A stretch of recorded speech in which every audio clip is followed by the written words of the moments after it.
This right here is the most insane limited edition tech product that I have unboxed in my life. And we've got 10 of them. From Pokemon to Xbox to literally the first ever official limited edition iPhone, it's time to find out where my life savings have actually gone. Every product is going to get a rarity rating based on how few of them were made and how complicated they were to obtain. And then, when we test them, we can see whether they were actually worth it with our shiny new tier list. Beginning our adventure with the Use Mini Electric Shaver Pokemon Edition, because apparently catching them all now includes my facial hair. So you store the shaver in a Pokeball. I'm so glad I caught that. This is like a proper metallic mirrored finish Pokeball and apparently a one-to-one replica of a real Pokeball. This is the best case I've ever seen. It's like ASMR, but also a childhood dream at the same time. It's really cool that the theming is electric type, because, you know, electric shaver. These guys have got the balance right. It absolutely makes you feel like you've got something special edition without being so plastered in it that it feels like something you picked out of a kid's toy catalog. Although this website is not helping with that. It calls it the perfect toy for every big boy. Dear God. What do you think to shaving a Pokeball in Harry's head? I thought that was the plan. Oh, no. I'm not doing that. Oh my God. I'm gonna get the editors to like make it glow in it. At least I can safely say the shaver works. It's an unfortunately close shave. How hard is it to draw a straight line? So, if I try and put aside for a minute my incredible love for Pokemon and my incredible hate for this haircut, this feels like a pretty solid B-tier limited edition. But now we get to products that have had major hype behind them. This is the $80 Astrobot controller for PS5. And demand for this thing outstrips supply by so much that you just can't find the thing now without having to pay someone quite a bit more than that. Meaning that I would now class this thing as properly rare. And the reason there was just such a flurry around it was no one ever really expected Astrobot to be a big deal. Most people interacted with him for the first time as part of a pre-installed PS5 demo to get people to grips with the features of the new controller. But people loved that demo so much that Sony started to invest heavily in the developer, who then went on to make a fully fledged sequel game, which actually somehow managed to not just review well, but actually win Game of the Year, pretty much cementing Astrobot as PlayStation's official mascot. And so that entire journey is essentially commemorated in this one special edition controller, which was also teased to have these next level looking emotive LED eyes on the touchpad. So obviously hype levels were through the stratosphere. Well, spoiler, it doesn't. These eyes don't do anything. Most likely, I'm guessing, someone in the marketing department got so carried away trying to make the design look cool on video that they accidentally misled over 1 million people. Now that come down aside, all of this bot-like detailing is actually really cool. The blue labels on the buttons and the metallic blue handles. I'm happy to see that this is a non-tacky way of treating Astrobot fans. And let's be very honest, PlayStation really needed some non-tacky controller designs. It is actually kind of cool that, you know, for a normal PlayStation 5 controller, this grip area is completely matte, whereas they have glossified that whole area here, probably just to add to that robotic feel. I think it's earned itself the right to sit comfortably in B tier. But now, at $120, I really want this to be good. Because in concept, this is the coolest keyboard idea that I have ever heard. The Xbox keyboard, made by a company called 8-Bit Do. And with it, for an extra $60, the Xbox mouse. Oh my goodness. I feel like I have to preface this by saying that some of the best memories of my entire lifetime are associated with early Xboxes. Just 4 friends huddled around a tiny CRT TV, just trying to blast each other off the face of the earth with rocket launchers. That was the life. And so this is the official mechanical keyboard inspired by the original crazy trans-green plastic special edition Xbox. And I absolutely love the fact that they have the same glossy plastic finish as those buttons. And now it's time for that special moment that you get to have just once with every new keyboard. It is very typewriter-like. And that's probably not an accident, given that the entire objective here is to flood you with nostalgia. They're not like the highest grade key switches ever. I'm assuming they've picked them because they are transparent. And that does, to be fair, massively add to the vibe, but they still feel pretty good. It feels like every inch of this thing is designed to take you back there. Like backlighting, mechanical keys, wireless connection, but at the same time, this really authentic retro charm just exuding through. I'm in love. Oh, and also, the keyboard comes with 2 programmable macro keys, which you can just set up to execute any command that you want them to. Like, let's say, for example, your scripting process is going particularly rough one day. That was really fun. And also the mouse. While I wouldn't say it individually feels exceptional in any particular way, it does complete the look in such a sick way. Not to mention, it comes with its own charging dock that also doubles as a signal extender. The question is though, A tier or S tier? Oh, I'm gonna go A tier, just because I think it could have come with a few more cool limited edition Xbox extras. But it does not look like we're gonna have that problem with the Poco Iron Man edition phone. Damn, this is a cool box. So the SIM ejector is symbolizing Iron Man's heart, proof that Tony Stark has a heart. God. Bringing it all back to me. This is how the Iron Man suit works, in case you want to build one at home. Tony Stark was able to build this in a cave with a box of scraps. There are tons of little touches all across here. So Marvel Avengers, and again, even on the back of this, Stark Industries. And then inside this, wow, the cable, which also has Tony Stark's heart and his signature. We've got a bunch of manuals. Oh, and the case. That is absolutely sick. This is like the opposite of generic. Like, it's not just the same style as a normal case, but recolored. This thing is pretty clearly designed from scratch to be Iron Man style. And now the phone. Yeah, this feels pretty high tier, but at the same time, I'm confused. This thing has only just come out in 2025, but there's been no Iron Man in the MCU for like 6 years. But still, I love the different use of textures. This black frame pairs so well with the red back. Let's have a look at the software. Ooh. Actually way more sophisticated than I was expecting. It's got a brand new font here, which is not crazy, it's nice. It's got a wallpaper that fits really well. It's got new icons. Wait, are you freaking kidding me? They have decided to theme every single icon on this homepage, except for one. Who approves these things? Or maybe they did it on purpose, because, you know, stark contrast with the rest of the icons. Who am I kidding? Also, many thanks to the kind folks at Poco for pre-installing Block Blast, Block Puzzle, Blocks, and Bubble Shoot. They're all my favorite games. Anyway, this case is like straight up badass. I mean, just the way it fits, keeping the key elements on the back still visible makes it feel very purposeful. That's like one of the few potential perks of getting a limited edition phone, that you can have a case that feels specifically tailored for the unique design of it. It's just really nice and grippy. And it's got this extra large ribbed power button for your pressing pleasure. Should we find out if it works? 3, 2, 1. Oh my God. Ah! I hated that. But, alas, Iron Man is intact. I am feeling A tier here. I'm impressed. I'm just not blown away. And now, at the exact same price, but with a completely different take, this is Nothing's Community Edition phone, which also happens to quite significantly dial up the rarity. While previous products were one of 50,000, maybe even one of 10,000, this bad boy was limited to 1,000 units total. Super rare. And the really cool thing about this is that this was developed over a period of 6 months with 1,000 different design entries from Nothing's fans. So Nothing basically just asked their community to submit what they thought should be the hardware, the wallpaper design, packaging design, even the marketing campaign, and then actually made it. So what did they decide? Well, it comes with more base RAM than the Phone 2a Plus that it's based on, which I guess is because it's only the real power users who are gonna think about buying this thing. The new wallpapers are inspired by pipes, cables, and circuitry, which apparently symbolizes the connectedness of Nothing's community. And yeah, even the packaging design is completely different looking to the standard packaging. And the reason that it's bright green is because this limited edition also glows in the dark, although not particularly well.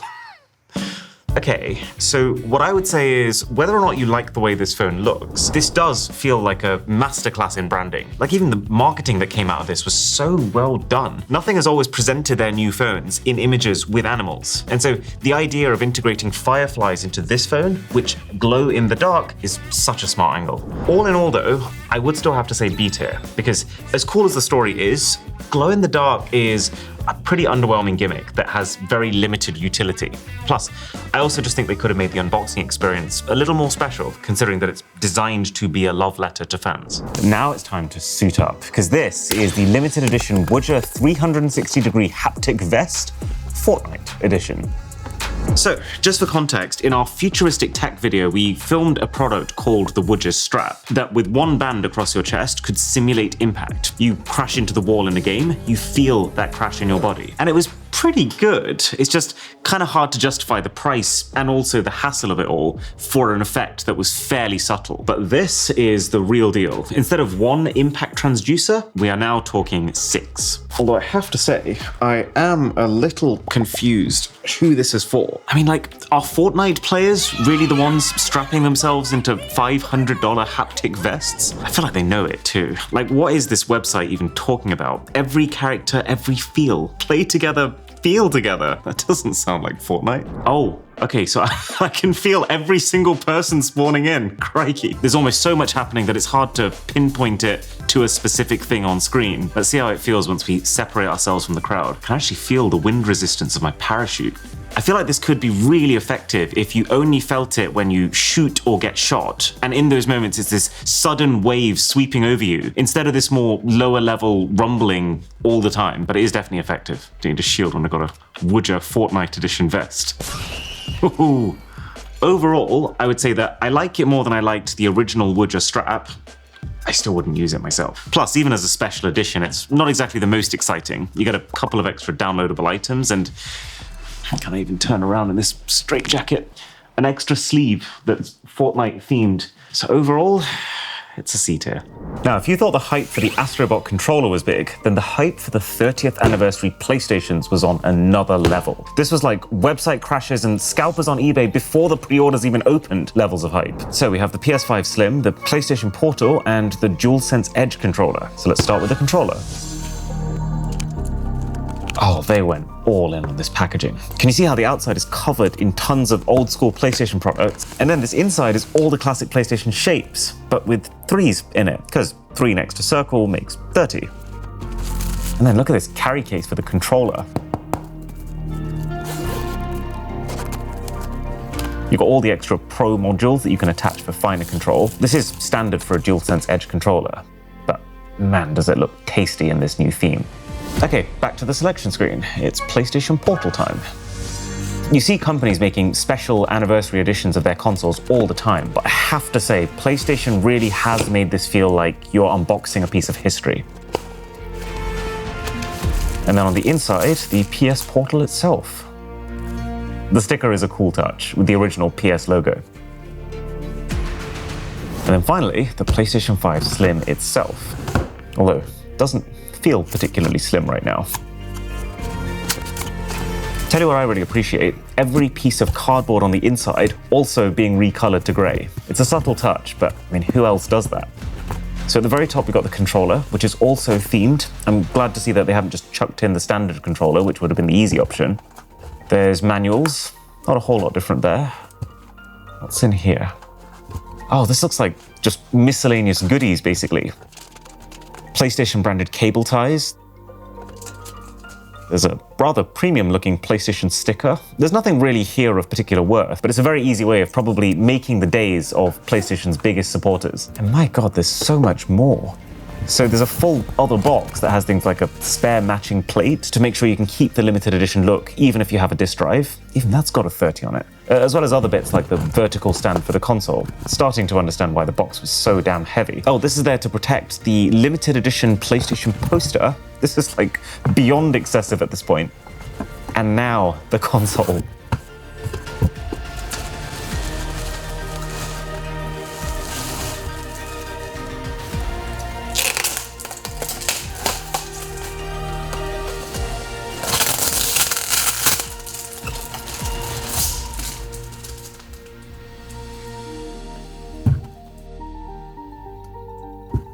Oh, and also, maybe the single coolest part of this, cable housing that makes your USB-C cable look like an original PS1 cable. So that was easily one of the best unboxing experiences I've ever had. The products themselves, though, are like fairly simple reskins. They don't feel like super high-effort redesigns, but I do like them. It is pretty crazy just how insanely transportative this simple shade of grey can be. It's also these buttons, the triangle, circle, square, X. Just seeing them like this in their original color forms, it It makes me so happy. But I have to say, easily the craziest part for me is, you might know how the normal DualSense controller has those tiny little PlayStation shapes on the grip material, if you zoom in, which is, I suppose, kind of an Easter egg in of itself. But the 30th anniversary controllers, in every single place where you see that PlayStation-shaped texture, also has the extra 3 inserted to make it 30. Like even the back half of the L2 and R2 triggers has that 3 baked into it. Right, let's boot up. Oh, so it's just the normal PS5 boot up screen. And the entire user interface and menus all look exactly the same too. There did also used to be a bunch of themes that you could apply to give your PS5 the look and even the sounds of previous generation consoles, which is like the coolest possible way to celebrate your history. But then at the same time, those weren't exclusive to the limited edition PS5s. And also, you can't use them now. I think Sony originally released the themes with the plan to take them away at the end of January, so that still happened. But then since the users liked them so much, Sony are now suggesting that they will bring them back in a future update. So I'm glad the themes are coming back. The unboxing experience for this stuff was frankly phenomenal, but I also can't help but feel like they could have done a little bit more in terms of unique software sprinkles for these collector's edition products. So I'm gonna go A tier overall. Okay, time for the top 3. These are just straight up bonkers. Because, I mean, just for starters, what I am holding right now, the Zenless Zone Zero phone, based on the free-to-play mobile game made by the same developers as Genshin Impact, this phone is a 1 in 50. 1 in 50 is absurdly rare. And the somehow even crazier thing is that this also happens to be the first time that Apple has ever collaborated with a game company on a phone. And so how the heck did we actually get this thing? Well, there was one place on the entire planet you could buy it, a tiny little pop-up shop on a random street in Korea. So, knowing when it was coming up for sale, we basically went onto Fiverr and tried to hire as many people in Korea as we could to go through all the processes to prove their Korean citizenship and to somehow get in line and try and buy one for us. One actually agreed, but we still didn't think it was going to happen. I mean, 50 units of an iPhone in the world. And so this was us on the day of sale. We were just sitting there with bated breath, watching her typing indicator, almost convinced she was about to tell us that the thing had sold out, but she actually pulled through. As for the rest of the unboxing, so there's a case on top, and then, oh, okay, separate drawer underneath. So this is a redeem code. Oh, whoops. I thought it would be covered by something. Have fun, I guess. An acrylic ticket. All this stuff is showing off the new character Miyabi. And an acrylic keyring. I way prefer stuff like this because, you know, at least you can use it. So the phone case, oh, whoa. It's actually 2 phone cases. And as you'd probably expect, the quality is top class. You could definitely take a drop with this. Right, now it's time for the big moment. So the phone is... Are you freaking kidding me? Psych! It's completely standard. It seems like Apple's willingness to collaborate doesn't extend to actually making the iPhone Special Edition. This is just a run-of-the-mill black iPhone 16 Pro. Man, could you not even have just engraved a tiny little number 1 of 50 or something? This whole thing is actually so weird when you think about it. Like, Apple never collaborates with companies for limited edition phones. And then the one time they do, it's for Zenless Zone Zero, which is a free-to-play game with in-app purchases that doesn't come across as hugely premium. It was only sold in Korea in this random little pop-up shop, and 50 units. I mean, for Apple, for a company like Apple, that is just an absolutely meaningless amount of phones to be messing around with. And do you know what? The whole thing, all of this was actually made to celebrate, literally, version 1.4 of this mobile game. Wow. Like, what the? Man. From the high of actually being able to get this to the low of opening it and realizing that at its core, it is an iPhone with absolutely 0 changes. Zenless Zone Zero changes. It's a big drop. You know what? I'm bummed. I'm gonna give this one an F tier. Apple has left me wanting, so let's see if Samsung can give me what I crave. And I think it's got a pretty good chance because, see, pretty much every limited edition phone is basically a phone that already exists, but with a reskinned body, some cool accessories, and if you're lucky, a layer of themed software. What you don't get very often is what Mr. Samuel Sung has done with the Galaxy Fold Special Edition, where they've actually upgraded the hardware in quite a major way. Oh, you get a case. You certainly do not get one of those with a normal Galaxy Z Fold 6.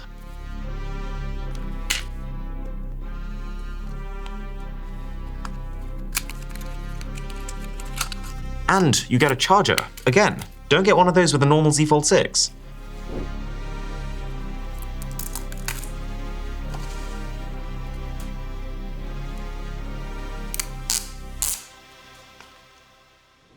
And I imagine part of the reason for that is that this version of the phone is actually exclusive to Korea and China. And those are regions in which charger in the box is still an expectation. And the only thing that I can think of is that foldable competition is just higher in those countries. You know, they have Xiaomi's foldables, Vivo's foldables, Huawei's foldables, whereas they don't have those in the West. So maybe they just take things a little bit easier. It's just very surprising when I look at this and then I look at this, they feel like entirely different phones. Because like this Z Fold 6 that you get in the West is 5.6mm thick when you unfold it. This special edition is 4.9, and that feels generational. In fact, that's literally the difference that Samsung has achieved in the last 2 generations with their Western phones. The back panel has this vinyl-like banded texture, which is better at hiding fingerprints than the base phone. The cover display has gone from 6.3 inches to 6.5 inches, moderate improvement, but the inner screen has gone from 7.6 inches to 8 inches, which is sizable, with a resolution bump to match. And like, we're not done. Like, the base model of this phone has 12 gigs of RAM and 256 gigs of storage. This has 16 gigs and 512 gigs, with the extra RAM being specifically useful for both multitasking, but also running AI tasks on device. Plus, 50 megapixel main camera on the standard, 200 megapixel main camera on the special edition. So this is set to 50, this is set to 200. If you take a photo with both of them, wow, wait, what on earth? Why do they look like completely different images? But also, yeah, at the same time, you can absolutely tell the difference in detail when you zoom in close. Oh, it's just reminded me what I've got plastered onto the side of my head. Can we film on this side? I gotta say, this thing makes me feel so torn. Because on one hand, like, this is the best special edition I've ever used. These are such significant changes compared to the Z Fold 6 that Samsung could literally bring this exact phone to the West later this year, label it as the Z Fold 7, and no one would even bat an eyelid. So then, like, why isn't this super competitive, razor-thin, high-end camera foldable in the West already? And do you want to know what the extra funny thing about this is? And one of the 100 or so reasons that I use Surfshark VPN, our sponsor, this special edition Z Fold is, in Korea and China, actually cheaper than a basic Z Fold 6 here in the UK, and a hell of a lot cheaper than trying to buy a special edition Z Fold that someone has specifically imported to sell to UK customers. Have a look at this. So, Z Fold Special Edition. Right, yeah, so as soon as you add in tax, you're talking £2,200 minimum. So let me pull up Surfshark, switch my location to South Korea, and now if I go back and research the same thing, and that is coming out to just over 3 million Korean won. And so convert that back to pounds and you get 1696. This is just one example of how Surfshark brings the entire scope of the World Wide Web to you, but you could just as easily use it to do things like watch Netflix anime that would otherwise only be available in Japan. So go to surfshark.com/boss and use the code BOSS to get Surfshark for less than $3 a month with an extra 4 months for free and a 30-day money-back guarantee. But yeah, if we for now just put aside all of the regional exclusivity questions, then this is just an undeniable banger of a limited edition. Definite A tier for this one. But now we get to the very obvious crown jewel of this video. So there's a good chance that you've heard of Red Magic. They make gaming phones. They've released quite a few limited edition phones over the years that have made it into these videos, like the Optimus Prime phone. But this is the Red Magic Golden Saga. This is what happens when the company says, you know what, screw it. Whatever it costs, let's just make the ultimate version of our phone. So first up is a VIP card that I gotta say, it actually does do a really good job of making you feel important. I've actually never used one of these though. Yeah, and we'll get back to the phone. So 3 sub boxes inside the main box. And actually, if I'm being clever, there's a 4th one just below this video, just in case you're specifically enjoying it. So let's start with the boring looking one. Oh wait, maybe I was wrong. Very minimalist carbon fiber case here. The SIM ejector, by the way, is beastly looking and actually coated in real gold. Man, this is easily one of the most committed to the bit limited editions that I've ever unboxed. Everything is black and gold. We've got a very unusual looking USB-C cable. It's actually got a little design flair, and it's braided too, which is good for tangling and general longevity. And we have 2 of them. Lovely. And then finally, holy flip. So carbon fiber charger too, again, specifically made for this version of the phone, and that's got 80 watts of power. And then, my God, this is the coolest looking cooler ever. So this will snap onto the back of the phone. Where is that phone? Oh, yeah, okay. Let's get in.